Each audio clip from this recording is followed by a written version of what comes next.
Greetings, Minecrafters, and welcome to another Minecraft discussion today. My name is Kimberly Quinn, and I am ecstatic to be here on this glorious day, and also happy Father's Day to all of you amazing men out there who have, been champions to your kids.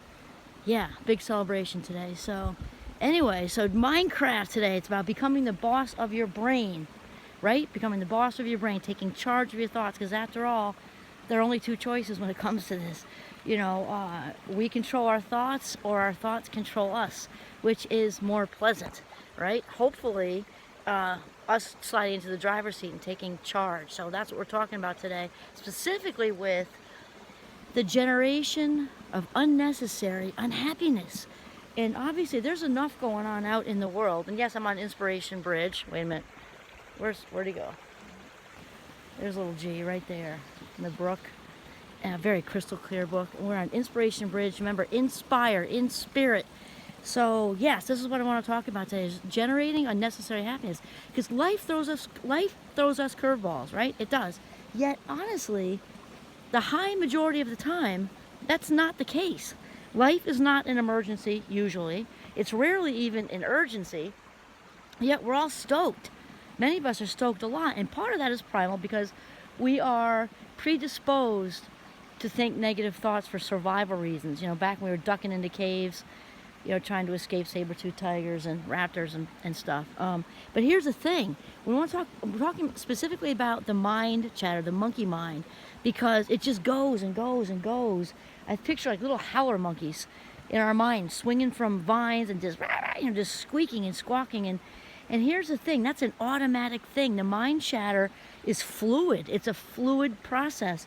And part of this whole authentic awakening, that is coming to me at this minute. Part of this authentic awakening, for those of you who are now on the path to authenticity, right? Part of that is getting that idea, because authenticity in this path is also a spiritual journey. We talked about it, because we, us cannot become our authentic selves. Not going to happen if we don't acknowledge that we are all part of this divine, higher intelligence, this huge, big, loving energy, this infinitely loving energy. You got to get it that we're all part of that, and it's in here, not out here, okay?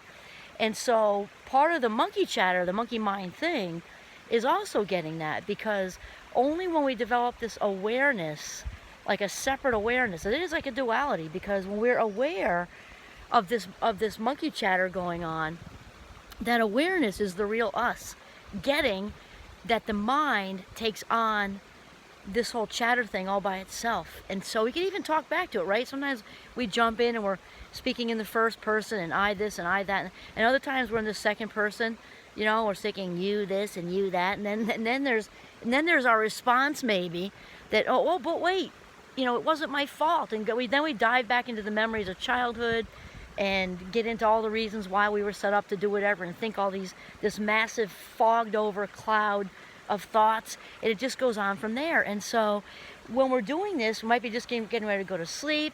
Typically it happens when it's quieter, right? So we're just getting ready to go to sleep, or we're in the car. That's a big time for this whole negative self-talk thing, just cycle in this seemingly endless feedback loop.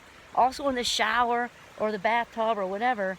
And we just, rather than getting it, we often just allow it. And this is generating unhappiness, unnecessary unhappiness, because thoughts lead to feelings, lead to actions, and that's just how it is.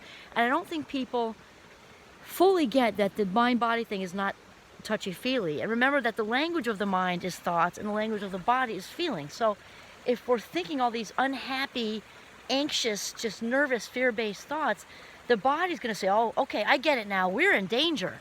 We're in danger right at this minute, laying on our comfortable mattress or on our comfortable couch, or running or walking or in the shower, this lovely hot shower. I get it. We're in danger. And it responds with actually a visceral body feeling of, anywhere from a little nervous all the way to panic, all because of unnecessary thought chatter, which is generating unhappiness via anxiety, all the fear-based stuff, anger, even whatever it is, filling the emotion. And can it be positive? Yes. Is it usually? No. for the reason I just told you, and especially because it's automatic. It takes an override to think positively. It takes effort. It takes choice and effort to be happy. We've talked about that. So it's just really important along this authentic path to realize that this is not for lazy daisies. I'm talking mental lazy daisies. It takes discipline. And remember that we're not striving for perfection, because that's a really bad word. You know, and perfection is self-abuse of the highest order. Anne Schaaf said that. And really, it's about progress, not perfection.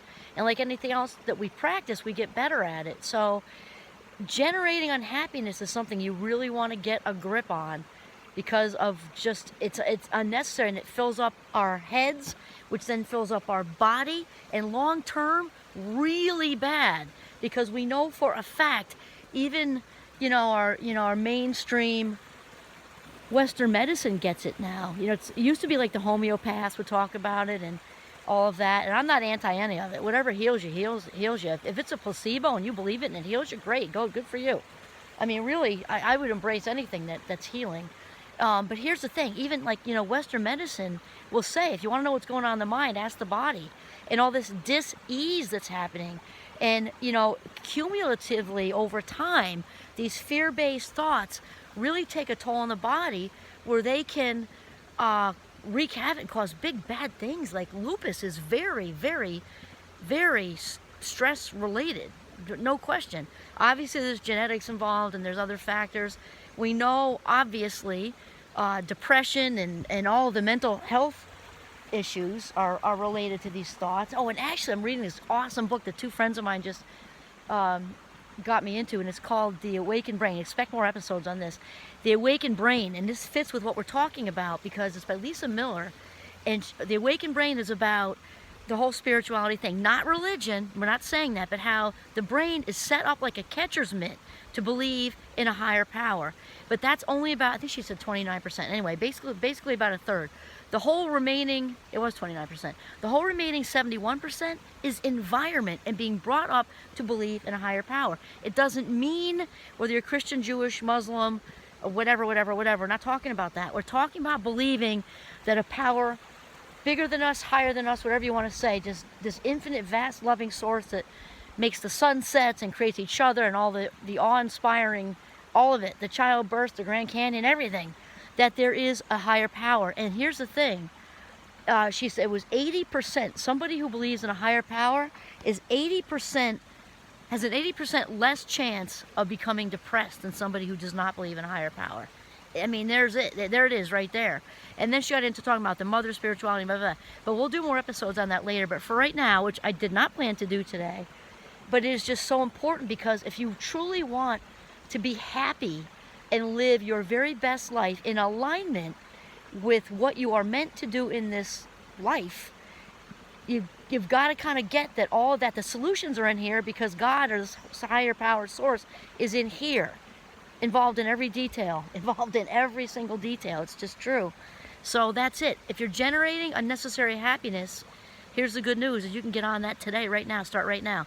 And that's another thing I didn't plan to say, is one of my favorite, I forget what book it was in, and I also forget who said it. There you go. So that in 450 will get you a Red Bull. But here's what that person said in the book, I can't remember.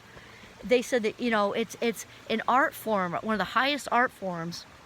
I would think I would actually give it as a skill and art form, let's go with that, to be able to start your day over whenever you want to.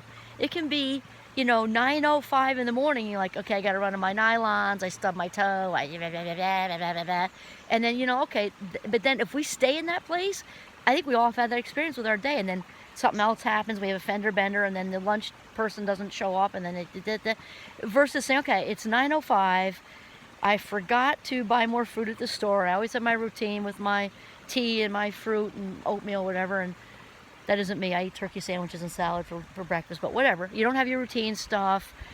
The electricity went out. Who knows? For us, actually, the water heater conked. Done. Kiboshed. Yesterday morning, which was Saturday. So you have to roll with it, right? So just turn the day around. We also had a house full of people for Father's Day. I looked around and I saw this Tuscan, if you've ever seen Under the Tuscan Sun, I saw this Under the Tuscan Sun scene. Bottles of wine on the table, all the laughing. My husband thrilled because, you know, several of his kids, and now partners are coming and wives and everything else. And he was so happy. It was just, and I forgot all about the water heater until I woke up this morning. And even then, not that it's fun, I'm not going to say it doesn't suck, of course it sucks, but I turned it around because they last on average about 10 years, and ours lasted 15. And there's never a good time for it to go out, right? Isn't it better in the summer than in the dead of winter where we are and it's like negative 200 and there's no hot water then? So yeah, I mean, it could be so much worse. So the thing with this, just stop generating unnecessary unhappiness, which means bringing your mind back into the present instead of all these other places where the thought chatter resides, in the past, ruminating, or in the future. Because each time we bring stuff from the past or the future in, we're bringing the attached emotion. There is the unnecessary happiness, unnecessary unhappiness. So you bring this memory from 3 years ago that's attached to anger, it's right there in the present, corrupting it like freaking battery acid, okay? So be mindful, be grateful as much as you can every single day, and you will stop generating unnecessary unhappiness. This is Kimberly Quinn signing off from the beautiful Giovanni's Notch in northern Vermont. Have a mindful day.